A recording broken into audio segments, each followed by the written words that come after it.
कभी खुशी कभी गम। रोहित और डिम्पल की शादी को 5 साल हो गए थे और वे अपने जीवन के सबसे मुश्किल दौर से गुजर रहे थे।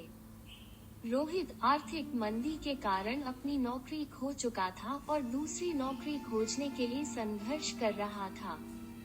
वे हमेशा 2 आय वाले घर थे और अब वे केवल डिम्पल की आय पर निर्भर थे, जो उनके सभी बिलों को कवर करने के लिए पर्याप्त नहीं था। रोहित को असफलता ही हाथ लग रही थी। वही पूरा घर चलता था और अब वो ऐसा करने में पूरी तरह असमर्थ था। उसे लगा जैसे वो अपनी पत्नी की ही कमाई खा रहा है और नाकारा है, और वह नहीं समझ पा रहा था कि चीजों को कैसे ठीक किया जाए। दूसरी ओर डिम्पल अविश्वसनीय रूप से उसकी सहायक थी। उसके पास एक अच्छी नौकरी थी और वो अपने परिवार का समर्थन करने के लिए कुछ भी करने को तैयार थी। उसने रोहित को काम की तलाश जारी रखने के लिए प्रोत्साहित किया, लेकिन उसने ये भी स्पष्ट कर दिया कि उसे नौकरी मिले या नहीं उसे परवाह नहीं है। वो बस उससे प्यार करती है और परिवार के लिए जो बन पड़ेगा वो करेगी। जैसे जैसे महीने बीतते गए, रोहित के आत्मसम्मान को चोट लगने लगी। उसे लगा जैसे वो बेकार है और वो उनके परिवार के लिए कुछ भी योगदान नहीं दे रहा है। लेकिन डिम्पल उसे हमेशा प्रोत्साहित करती रही। रोहित इस बात से भी चिंतित था कि अगर उसे जल्द ही नौकरी ना मिली तो शायद डिम्पल भी उसकी एक दोस्त कीर्ति की तरह उसके पति को सिर्फ इस बात पे कि वो कमा नहीं पा रहा था, छोड़ के चली ना जाए। महीनों बाद एक दिन रोहित को एक कंपनी से एक ईमेल मिला जिसमें उसने महीनों पहले आवेदन किया था। ये उसका बहुत दिनों बाद एक इंटरव्यू कॉल था। रोहित रोमांचित हो उठा, लगा बस अब सब कुछ ठीक होने ही वाला है, लेकिन साथ में वह नर्वस भी था क्योंकि महीनों से उसने कोई इंटरव्यू नहीं दिया था और उसे यकीन नहीं था कि वो तैयार है भी या नहीं।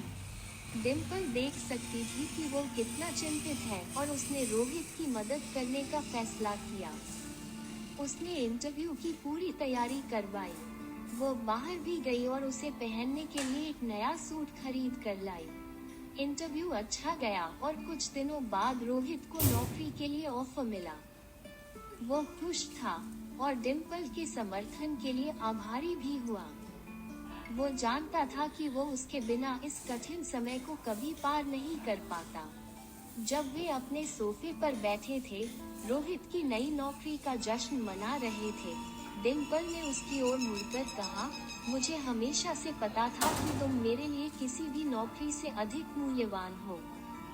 तुम मेरे साथी हो और मैं हमेशा तुम्हारा समर्थन करूंगी, चाहे कुछ भी हो।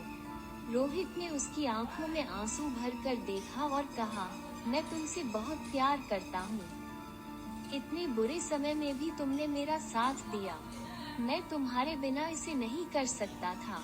रोहित ने आज दिल खोल के सभी कुछ बताने का फैसला किया और आगे बोला, डिम्पल, मुझे ये भी लग रहा थी कि जैसे तुम्हारी दोस्त कीर्ति उसके पति को सिर्फ इस बात पे छोड़ के चली गई कि वो कुछ कमा नहीं पा रहा था, तो कहीं तुम भी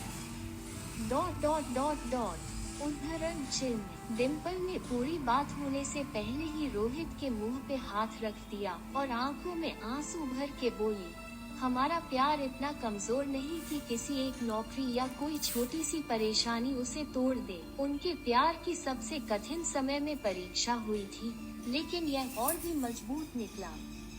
वे जानते थे कि भविष्य चाहे जो भी हो, वे हमेशा एक दूसरे के साथ रहेंगे, हर सुख दुख में, और यही तो जीवन है, कभी खुशी कभी गम।